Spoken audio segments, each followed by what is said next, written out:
인생 법칙이라는 제목으로 오늘 말씀을 함께 나누겠습니다. 의전이라는 단어가 있습니다. 의전은 좁은 의미로 국가의 외교 행사, 국가 원수 및 고위급 인사의 방문과 영접에서 행해지는 국제적 예의를 말합니다. 리더들에게 나라를 방문한 또 방문하신 리더들에게 행해지는 국가적인 예의입니다. 의전은 서로 간의 예의를 나타내기 때문에 누가 어떻게 예의를 지켜 섬겼는지는 중요한 사안이 됩니다. 우리나라 대통령이 어떤 나라를 방문하셨을 때 누가 와서 어디까지 나와서 어떻게 맞이했느냐, 의장대 서열은 했냐 안 했냐, 또 누가 또 공항까지 나왔느냐, 어떤 음식으로 대접했느냐, 소상하게 보도하는 이유는 어떻게 그들이 대통령을 또 국가의 리더들을 맞이했느냐가 우리나라를 어느 정도 중요하게 여기는지 정도를 보여주기 때문입니다. 그래서 의전에는 어느 급이냐가 중요한 사안입니다. 대체로 그 급을 맞추는 편입니다. 요즘 교회에서도 손님들이 많이 오십니다. 이것 또한 한 의전에 속하겠지요. 대체로 탐방하시면 저희도 저희 최선을 다해 의전을 합니다. 하나님께서 보내신 손님인 줄 알고 최선을 다해 온 교회가 섬깁니다. 담임 목사님부터 모든 부서의 선생님들까지 내일도 울산 산삼교회에서 24분의 새로운 중직자분이 선출되시고 아침 8시부터 전세버스를 타고 온 교회를 하루 종일 탐방하러 오십니다. 부족하지만 은혜를 끼칠 수 있도록 또한 여러분도 은혜로운 예배가 될 수 있도록 함께 의전에 동참해 주시기를 바랍니다. 탐방에 대한 우리의 최고의 의전은 최고의 예배를 하나님께 드림으로 은혜를 끼치는 것이 아닌가 싶습니다. 지금까지 가장 기억에 남는 의전은 로렌 커닝햄 목사님이 오셨을 때입니다.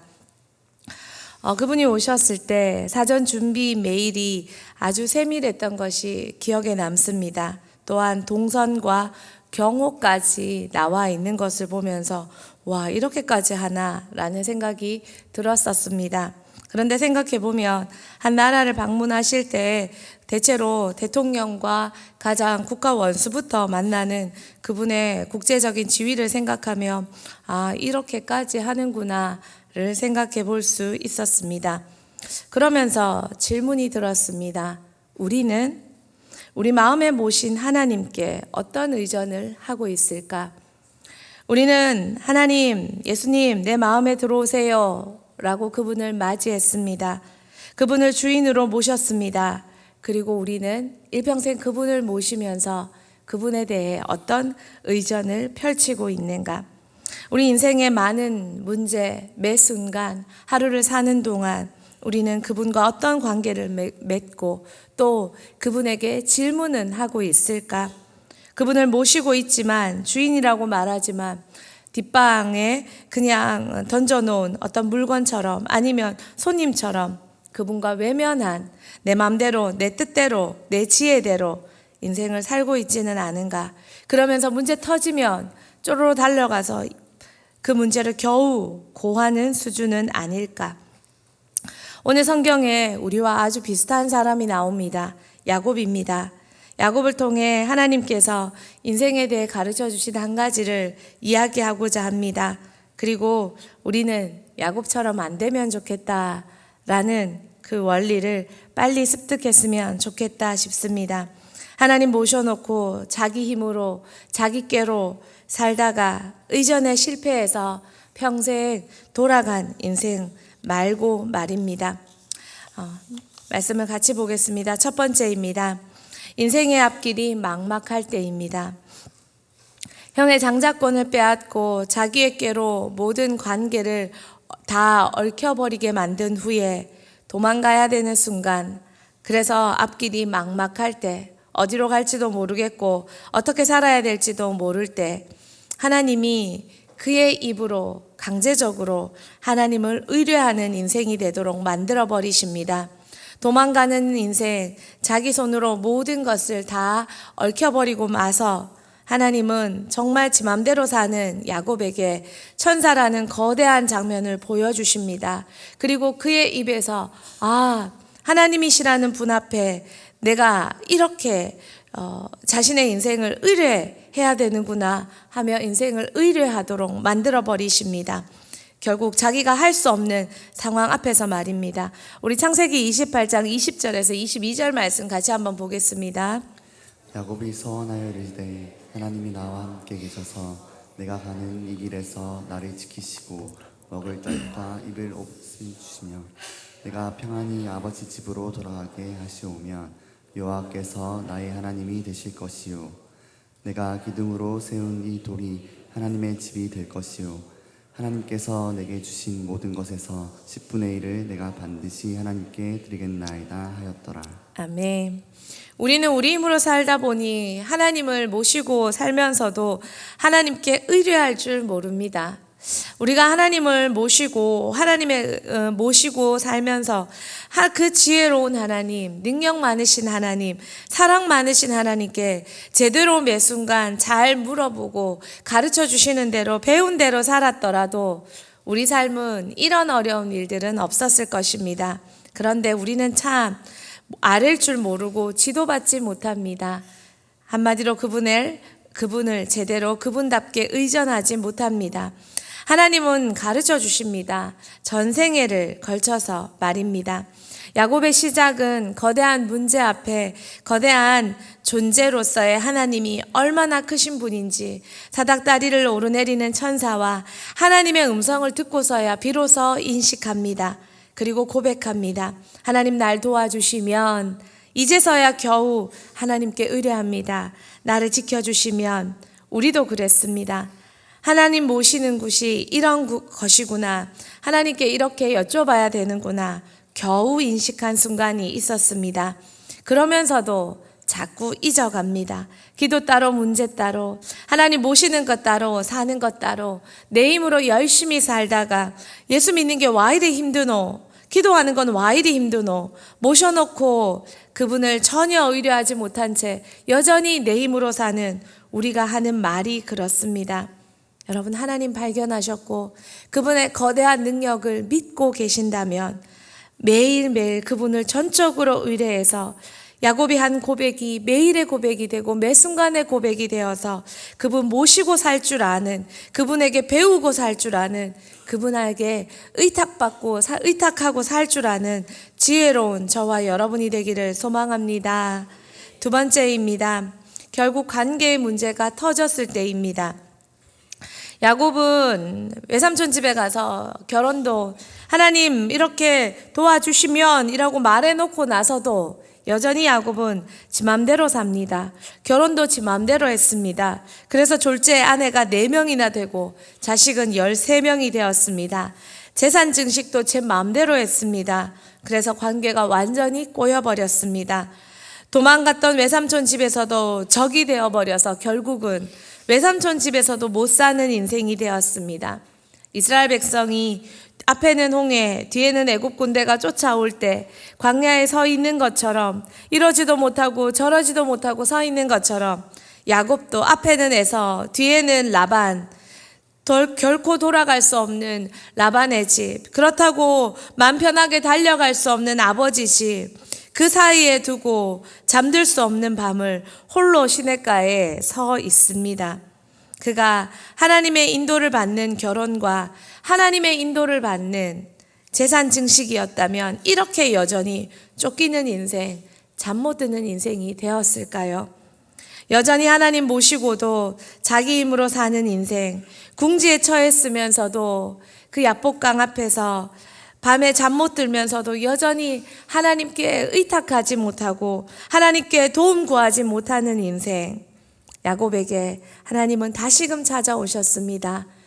하나님 모시고도 하나님 찾지 못하고 구하지 못하니 결국 다시 한번 하나님이 오셔서 가르쳐 주셨습니다. 뭘요? 꺾이는 인생이 뭔지 가르쳐 주셨습니다. 사랑하는 성도님들, 저와 여러분이 하나님 모시고도 여전히 쫓기는 인생, 여전히 내 맘대로 사는 인생이 되었다면 우리는 배워야 할 한 가지가 있습니다. 바로 꺾이는 인생입니다. 아이들을 보면 제대로 훈육받지 못하고 양육받지 못했습니다. 그래서 원인이 이것저것 같지만 사실 한 가지입니다. 안 꺾였습니다. 부모 앞에 권위 앞에 부모랑 같이 살면서 좋은 부모랑 같이 살면서 같이 배우면서 꺾이지 못했습니다.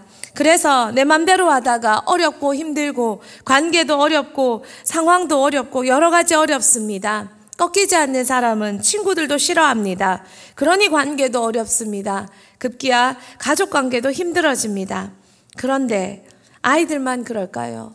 그 아이들을 통해 하나님 우리에게 하시는 말씀은 없을까요? 저와 여러분은 꺾였습니까? 제대로 꺾였습니까? 야곱은 형과의 어려움, 그리고 외삼촌과의 어려움, 그 어려움 속에 하나님이 한 가지 가르쳐 주시려 나타나셨습니다.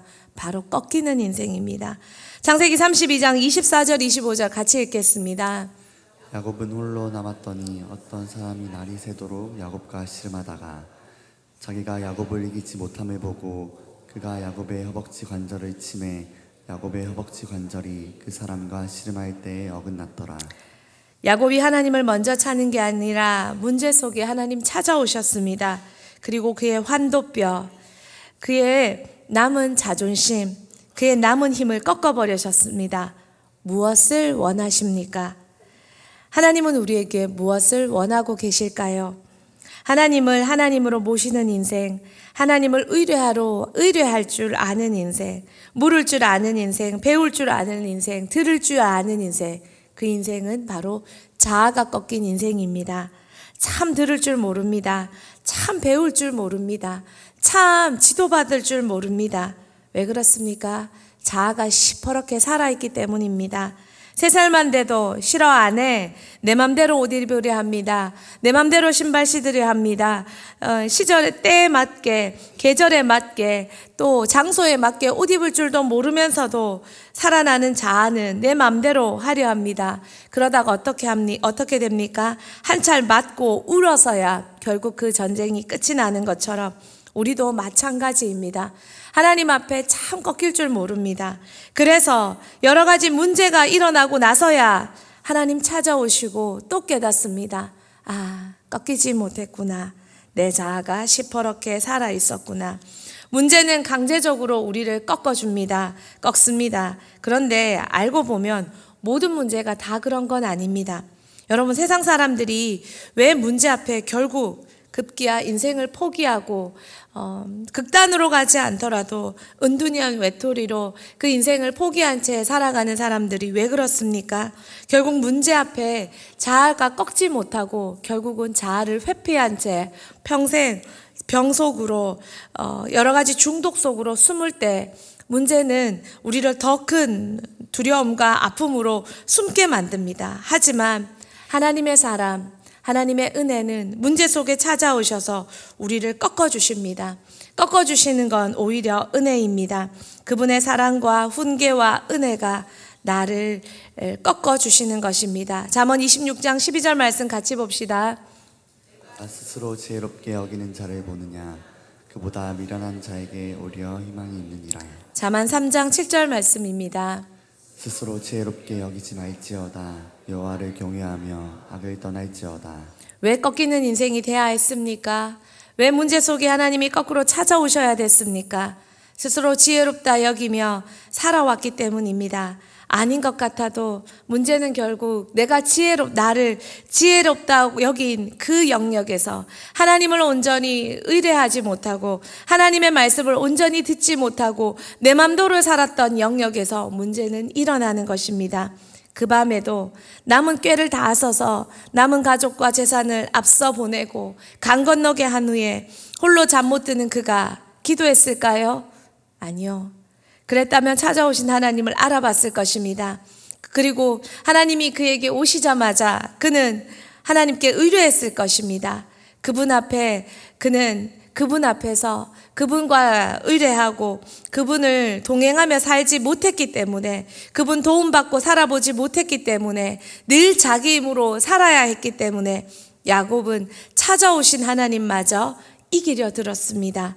그게 그가 살아온 인생의 방법이었습니다. 그리고 하나님은 그날 밤 그를 꺾어주셨습니다.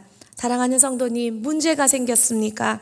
모든 사람들이 문제에 눌리고 문제에 회피하고 문제에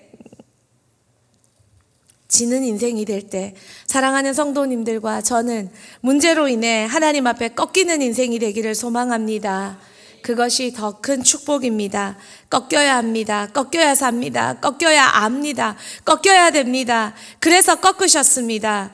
그럴 때 비로소 야곱이 고백합니다. 32장 29절에서 30절 말씀 같이 봅시다. 야곱이 청하여 이르되 당신의 이름을 알려주소서. 그 사람이 이르되 어찌하여 내 이름을 묻느냐 하고 거기서 야곱에게 축복한지라. 그러므로 야곱이 그곳을 분예라 하였으니 그가 이르기를 내가 하나님과 대면하여 보았으나 내 생명이 보존되었다 함이더라. 아멘. 하나님을 대면한 모세는 바뀌었습니다. 하나님을 대면한 사울은 바울이 되었습니다. 하나님을 대면한 이사야는 스스로 자청하며 하나님의 뜻을 위해 가는 자가 되었습니다.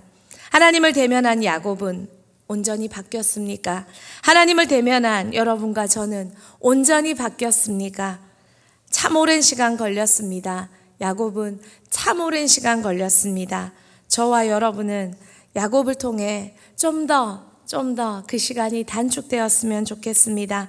하나님 대면하면 대면할수록 더 빨리 꺾여서 문제를 만나면 만날수록 빨리 항복해서 하나님 앞에 하나님 모시고 그 영역도 하나님을 모시고 살고 그분의 지혜를 들으며 배우며 살아서 하나님 앞에 완전히 꺾이는 저와 여러분 되기를 축복합니다. 세 번째, 자식 문제 앞에서입니다. 야곱은 하나님 대면하고도 완전히 못 꺾였던 것 같습니다. 자식들이 문제를 일으킵니다. 모든 화해가 이루어져 살만했습니다. 가져온 재산도 보존되었고 살 땅도 생겼습니다. 형이라는 적도 라반이라는 적도 살았습니다. 여러분, 이 시대는 부족 국가입니다. 라반은 한 부족을, 에서도 한 부족의 족장입니다. 그가 형과 관계가 좋지 않다는 것, 라반과 관계가 좋지 않다는 것, 인근 부족들과 관계가 좋지 않다는 것입니다. 그러므로 형과 라반과 관계가 해결되지 않았다는 건 그에게 여전히 그를 죽이려는 부족이 도사리고 있고 또한 그가 살 땅이 없다는 것을 의미합니다. 그런데 야곱은 이 모든 것이 해결되었습니다. 그런데 이때 자식들이 문제를 일으켰습니다. 하나님을 대면한 야곱은 여전히 하나님을 매일매일 의뢰하지 못하는 삶을, 모시지 못하는 삶을 살았던 것 같습니다. 그분을 모시는 삶, 매일매일 자아가 꺾이는 삶, 그 삶을 사는 것이 온전한 예수 제자요, 온전한 예배자요, 온전히 하나님을 모시고 사는 사람의 모습이요, 삶인데 야곱은 그러지 못했습니다. 사랑하는 성도님들, 남의 인생은 쉽습니다. 그런데 내 인생은 어렵습니다. 남의 암보다 내 감기가 더 아프게 느껴집니다.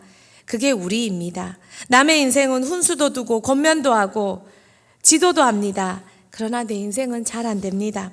우리 모두 그렇습니다. 그렇다면 성경을 통해 남의 인생 바라볼 때, 덜 아플 때, 이런 일이 일어나지 않을 때, 이만큼 시간 들이지 않을 때 빨리빨리 성경을 통해 그들의 인생을 통해 지혜를 배우고 또한 그렇게 지혜를 배우라고, 인생을 배우라고, 하나님의 신앙의 원리를 알려고 그들의 인생을, 야곱을, 아브라함을, 또 요셉을, 또 모세를 그렇게 디테일하게 기록해 주신 하나님의 의도를 깨닫고 그 지혜를 빨리 습득해서 정말 인생 주 안에서 영적으로 편하게 살고 제대로 살고 의미 있게 살 줄 아는 우리가 되면 너무 좋겠습니다.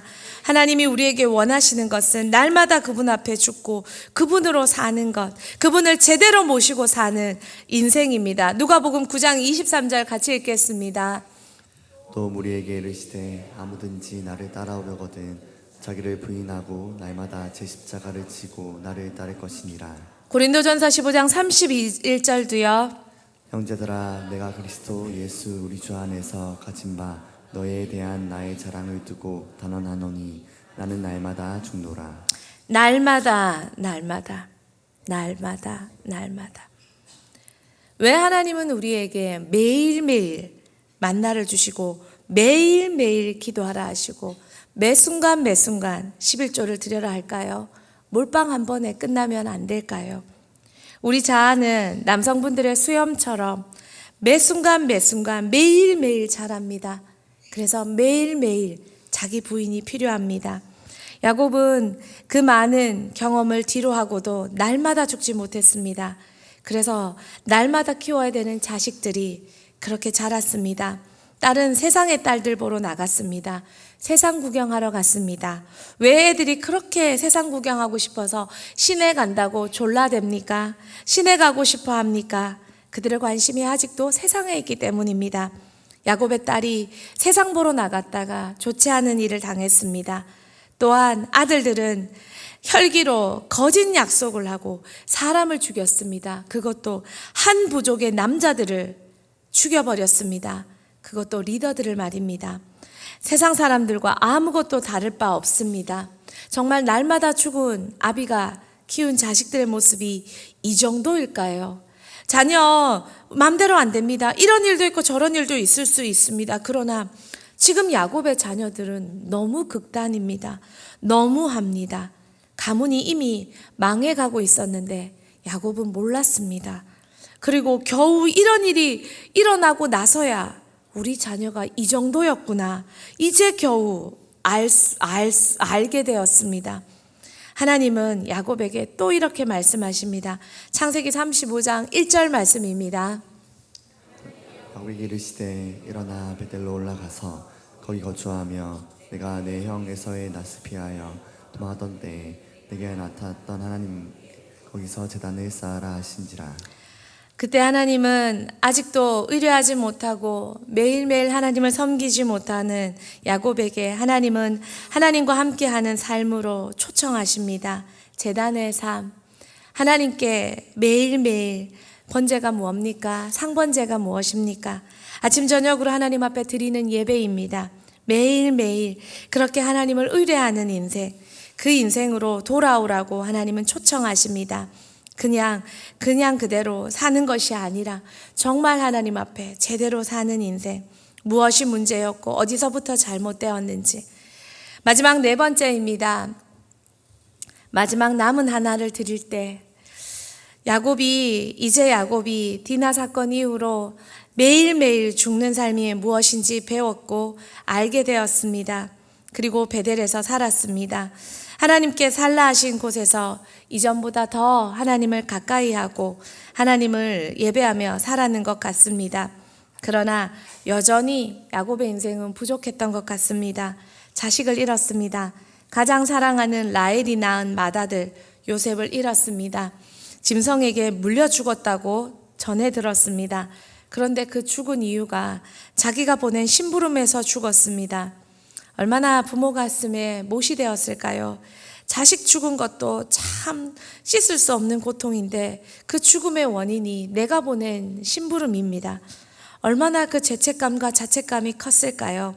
자식 죽은 그 야곱의 울음소리는 얼마나 크고 애절했을까요? 장례가 마치고 울음소리가 그쳐도 야곱의 가슴에 그 흔적이 사라질 수 있었을까요? 자식 잃은 쓰라린 마음은 하나님을 찾았을 것입니다. 그런데 야곱은 이제서야 비로소 하나님 찾는 것이 디나 사건에 매일매일 하나님이 그를 초청하는 그것보다 더 강렬하게 이제 매일매일 하나님을 제대로 찾았던 것 같습니다. 왜요? 요셉이 보고 싶으니까요. 보고 싶을 때마다 야곱은 하나님을 찾았던 것 같습니다. 하나님께 구했던 것 같습니다. 사랑하는 성도님들, 큰 아픔 말고 작은 아픔도 하나님 앞에서 크게 아파하고 크게 깨닫고 크게 배우고 그래서 그것을 가지고 매일매일 하나님 앞에 나아가서 그분을 의뢰할 줄 알고 그분을 모실 줄 알고 배울 줄 알고 들을 줄 알고 예배할 줄 알고 그분을 섬길 줄 아는 저와 여러분이 되어야 합니다. 이때부터 요셉의 고백은 달라졌습니다. 남은 베냐민마저 내어놓아라는 자식들의 요구에 야곱은 반응합니다. 라헬이 낳은 마지막 아들 그리고 인간적으로 사랑하는 마지막 존재 라헬도 죽었습니다.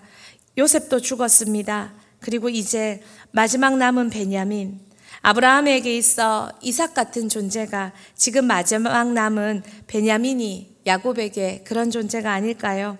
그러나 야곱은 아브라함처럼 살지는 못했지만 이제 마지막에 와서 아브라함 같은 고백을 하게 이르릅니다.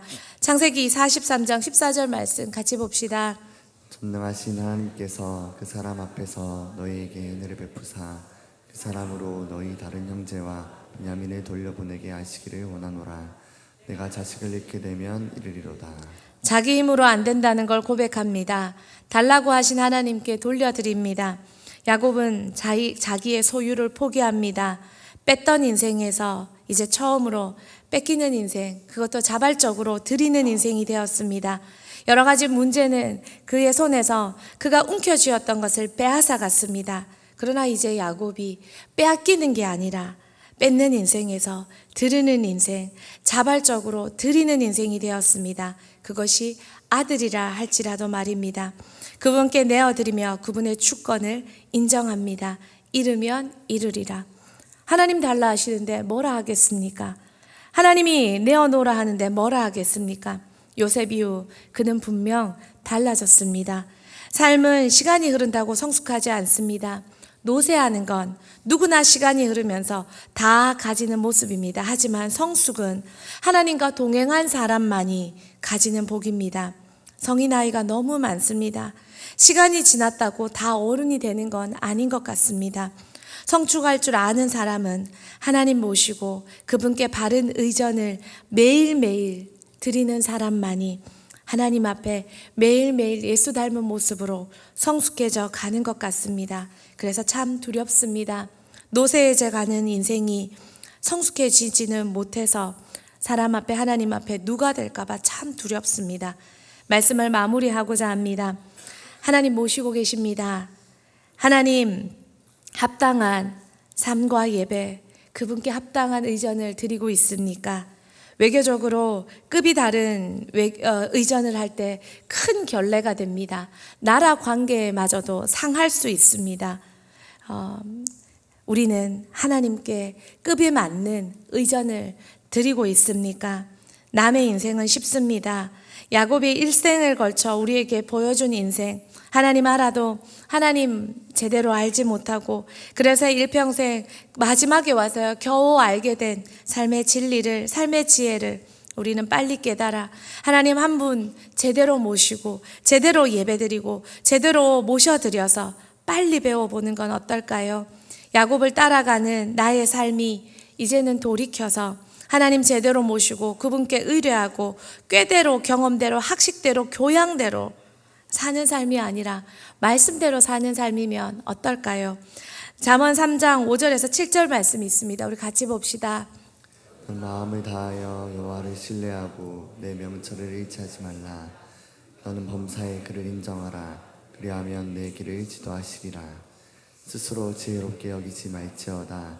여호와를 경외하며 악을 떠날지어다. 범사의 모든 영역에 하나님께 도움을 요청할 때만 하나님은 지도하십니다. 그분을 제대로 의존할 때만 그들은 우리를 지도하십니다. 자신을 지혜롭게 여기는 것이 악입니다. 그 악에서 떠나고 하나님을 경외해야 합니다. 야곱을 통해 배우는 한 가지, 하나님 바로 모시고 사는 삶이 얼마나 중요한지 알고 매일매일 제대로 배워야 합니다. 지금 많은 문제 속에서 하나님 모시지 못한 영역에서 발생한 문제는 없는지 살펴보십시오. 돈의 문제, 시간의 문제, 관계의 문제, 그 문제에서 그 영역에서 자녀 교육의 문제, 또 많은 상황의 문제, 그 영역에서 문제가 발생했다면 원인은 한 가지입니다. 하나님 의전 제대로 못했습니다.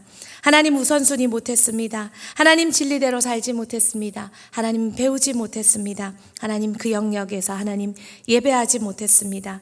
진리가 개반이 되는 삶, 하나님 우선이 되는 삶, 하나님 진리로 살아내는 삶, 하나님은 성경에서 다 알려주셨습니다. 시간의 우선순위가 뭔지, 물질의 우선순위가 뭔지, 관계의 우선순위가 뭔지, 모든 문제, 모든 발생에서 그것들을 회복하셔서 하나님 모시고 제대로 사는 저와 여러분, 그래서 돌아가지 않고 바로 가서 내 인생뿐만 아니라 많은 인생을 최고의 극상품 열매로 남기는 저와 여러분 되길 축복합니다.